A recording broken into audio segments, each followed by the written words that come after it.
श्रोता भाई बहनों से केवल इतना सा निवेदन है कि जिस भूमि को, जिस मकान को, जिस जमीन को, जिस जायदाद को आप बनाना चाहते हैं, जिस प्लाट को आप निर्मित करना चाहते हैं, कई कई घर ऐसे किराए के मकान में रहते थे तो अच्छे रहते थे, जब से घर बनाया प्रवेश करा तब से रो रहा है। 25 बार वास्तु शास्त्री वालों को बुला लिया, उसने यहाँ से सीढ़ी तोड़ दो, यहाँ से बना दो, यहाँ बाथरूम तोड़ दो, यहाँ से बना दो, ये पीछे से रास्ता कर दो, यहाँ से बना दो। ईमानदारी से कहना, पहले के समय में क्या वास्तु शास्त्री होते थे? नहीं। घर के बुजुर्ग कहते थे यहाँ कमरा बना दे बेटा, बेटा कमरा बना देता, यहाँ रसोई घर बना दे बेटा। घर के बुजुर्ग कहते थे वहां कमरा बनता था, घर के बुजुर्ग कहते थे वहां पर भोजन बनता था। उसके बाद भी उनके घर में शांति होती थी, फिर भी उनके घर में समृद्धि होती थी, लक्ष्मी की कोई कमी नहीं होती थी। कमाते कम थे पर ऐश की जिंदगी जीते थे, सुखमय जीवन जीते थे। आज के जमाने में बेटा कमा रहा, बहू कमा रही, पोता कमा रहा, पोती कमा रही, दादा कमा रहा, सारा घर कमा रहा है, उसके बाद भी सुख और समृद्धि और शांति नहीं है, उसके बाद भी आनंद की अनुभूति नहीं है, उसके बाद भी हमेशा रोना केवल सुख का होता है। जरा सा घर में 4 लोग रह रहे हैं पर चारों के मुंह भगोने जैसे रहते हैं, एक तपेले जैसा मुंह, एक भगोने जैसा मुंह, एक थाली जैसा मुंह, एक बल्टोई जैसा मुंह, सब कोई बोलने को तैयार नहीं, क्योंकि जब जब बोले तो बर्तन की आवाज आए तो बोले ही नहीं। एक माँ बैठी टीवी के सामने, एक माँ बैठी, एक सोफे पे बैठा, बोले ही नहीं आपस में। वो सुख गया का महाराज। कई लोगों के मैसेज आते हैं, गुरुजी हम बड़े दुखी हैं, कारण क्या है? बस कारण इतना सा है कि आपने जब मकान का निर्माण कराया, वास्तु शास्त्री को बुलाया, इंजीनियर को बुलाया, सब ठेकेदार को बुलाया, सबको बुलाकर मकान, प्लाट, जमीन, जायदाद सब दिखवाया, पर आपने उस भूमि पर पद्म पुराण कहती है, धेनु मानस कहती है, स्कंद पुराण कहती है कि उस प्लाट पर आपने 3 दिन तक एक गौ माता को नहीं बांधा। 3 दिन तक एक गाय को उस प्लाट पर बांधकर चारा खिलाते, ना वास्तु शास्त्री को बुलाने की जरूरत पड़ती, ना कभी समृद्धि की, ना सुख की जरूरत पड़ती, क्योंकि गाय उस जगह से सारी इंद्रियों को आनंदित देकर सुख प्रदान कर देती है। उस जगह के सारी रोग, बीमारी, कष्ट, तकलीफ, दुख को गौ माता खींच। गौ माता जैसी जगत में कोई नहीं हो सकता। हाथ में घड़ी नहीं बांधती गौ माता, पर 4 बजे आपके रोटी मिलती है तो 4 बजे खड़ी मिल जाती है।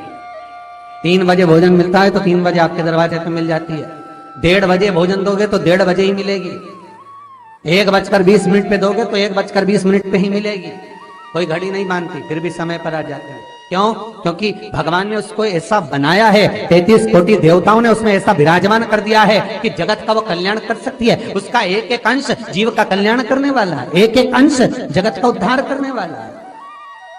पर हम ये आज के युग में हम उसको भूल गए। आज के युग में हम ये सोचते हैं कि वास्तु शास्त्री को बुला लें, वो ये बता दे, हमने ये फ्लैट बनाया, हमने ये मकान बनाया, इसकी छत कैसी, इसका कमरा कैसा, वो बता देगा, सब कुछ बता देगा। उसके बाद भी लोगों को क्या सुख नहीं है, उसके बाद भी शांति नहीं। फिर चलो तो चलो किसी बाबा जोगी क्या बोल रहे, जो ऐसा घूम घूम के बताता, और उसके यहाँ जाकर पूछ लिया, बताओ बाबा जी हमारे घर में शांति नहीं, तो बाबा जी एक ही बात बोले, तेरे ही घर का है जिसने कुछ कर दिया।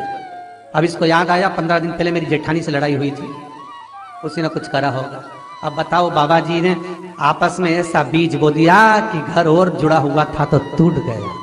कोई बाबा, जोगी, सन्यासी, तपस्वी, साधक, उपासक कभी नहीं कहता कि घर का है। हमेशा याद रखो, संसार में किसी की सामर्थ्यता नहीं है कि कोई आपका बुरा कर दे, किसी की सामर्थ्यता नहीं। संसार में किसी की सामर्थ्यता नहीं कि आपका बुरा कर दे, बस आपका बुरा आपका किया हुआ कर्म करता, कोई दूसरा नहीं कर सकता। एक नींबू गिर गया दरवाजे पे तो 14 दिन तक नींद नहीं आई। सीसीटीवी कैमरे में देखो कौन पटक के गया, मेरे को तो 3 दिन से शंका हो रही पड़ोसन। अब बताओ, जब कैमरे में देख लिया तब मालूम पड़ा बेचारा साइकिल वाला सब्जी लेके जा रहा था उसके घर पे और नींबू पॉलीथीन से टपक गया। तब सुकून मिला कि ये नींबू, तब सोई आराम से कि पड़ोसन ने कुछ नहीं किया। ना जाने किसने क्या विद्या कर दी, ना जाने कौन ने कौन सा टोना मार दिया। केवल एक दीवार ऐसी होती है जहां पर हनुमान जी का चित्र लगाया जाता है। चाहे तुम पर्वत उठाने वाला चित्र लगाओ हनुमान जी का, चाहे बैठे हुए लगाओ, चाहे रामायण पढ़ने वाला लगाओ, चाहे लंका दहन करने वाला लगाओ, चाहे राम नाम जपने वाला लगाओ, चाहे लक्ष्मण को संजीवनी देने वाला लगाओ, चाहे मौन मुद्रा में लगा दो, चाहे स्तुति में लगा दो, चाहे भजन में लगा दो, हनुमान जी का कोई भी चित्र लगता है तो ना पूरब में लगेगा, ना पश्चिम में लगेगा, ना दक्षिण में लगेगा। हनुमान जी का अगर चित्र लगता है तो उत्तर की दीवार में दक्षिण को देते हुए लगता है, केवल एक ही स्थान।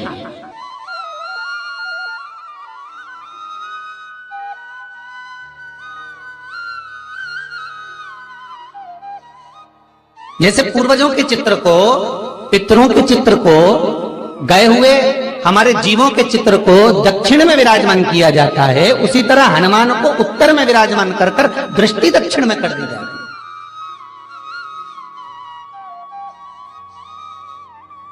घर में हनुमान जी के जितने फोटो होते हैं उसको केवल दक्षिण दिशा में लगा और उत्तर दिशा में लगा बिठा देते हैं, और दक्षिण की ओर उनकी दृष्टि होना चाहिए, दक्षिण की ओर उनका मुख होना चाहिए।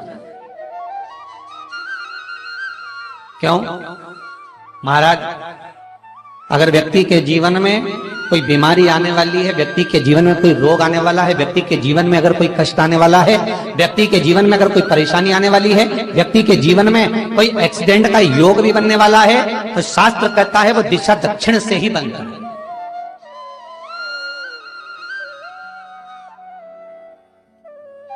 ये दक्षिण जो दिशा है ये यम की दिशा है। यहां संपूर्ण परिवार के साथ यमराज अपने आनंद में निवास करता है।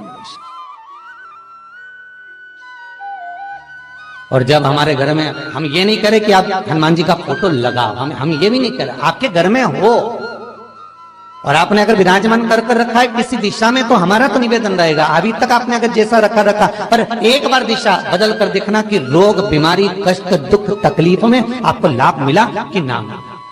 हनुमान जी ने केवल दक्षिण दिशा की ओर अगर मुख कर हमने विराजमान कर दिया, फोटो ही विराज दिया। हम ये नहीं कहेंगे आपसे कि आप बाजार से फोटो खरीद कर लाओ फिर लगाओ, नहीं, आपके घर में हो तो आप लगा दीजिए, आपके घर में हो तो विराजमान करें।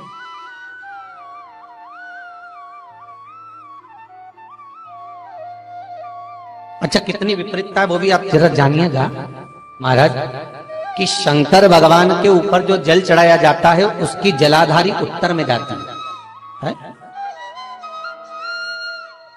कई लोगों को तो आज भी तुलसी उतारना तक नहीं आता कि तुलसी का दल कैसे उतारा जाता है। कई जगह तुलसी के क्यारे के नीचे शंकर जी का शिवलिंग रख दिया जाता है। महाराज नहीं है ध्यान, बस चल रहा है स्मरण।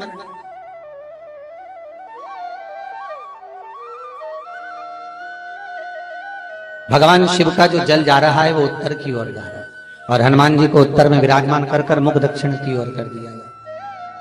क्यों? प्रबल दिशाओं में उत्तर और दक्षिण, महाराज, ये जो दो दिशाएं, इनको साधने के लिए कोई देवता आगे नहीं आता। अगर इन दिशाओं को कोई साधने वाला है तो केवल एक देवाधिदेव महादेव ही हो सकता है। काल का हरण करने वाला वो महाकाल ही हो सकता है। शंकर का ही एक अवतार है हनुमान जी महाराज, रुद्र अवतार महाराज। हनुमान जी से कहा तुम दक्षिण की ओर दिशा पर संभालिए, शिव जी कहते हैं मेरा जल जब उत्तर की ओर जाएगा तो इस दिशा को मैं संभालू, चिंता ना करिए। किसी लड़का और लड़की का विवाह नहीं हो रहा, 30 साल हो गए, 32 साल हो गए, 34 साल हो गए, लड़का लड़की का विवाह ही नहीं हो रहा। बहुत टेंशन है माता पिता। कोई मंगली है, कोई मांगलिक है, थोड़ा ढीले कम करो, प्लेन रखो। कोई मांगलिक है, कोई मंगल है, संबंध हो ही नहीं रहा। बहुत प्रयास कर रहे हैं, बहुत। 4 दिशा का स्मरण करिए, पूर्व पश्चिम उत्तर दक्षिण का। हथेली पर आटे का दीप लगाइए, घी भर लीजिए और 4 बत्ती उसमें अलग अलग रख लीजिए महाराज। थोड़ा सा पीला चावल हल्दी में कर उसमें डाल लीजिए। जो लड़का और लड़की का विवाह करना उसी के हाथ में देना है। और देव उठनी एकादशी के दिन,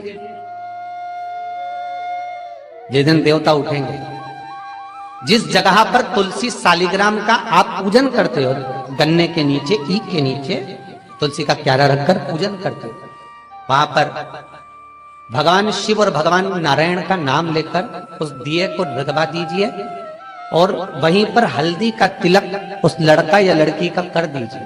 और उसके हाथ में थोड़ी सी हल्दी लगा दी। महाराज 2.5 महीने 3 महीने तो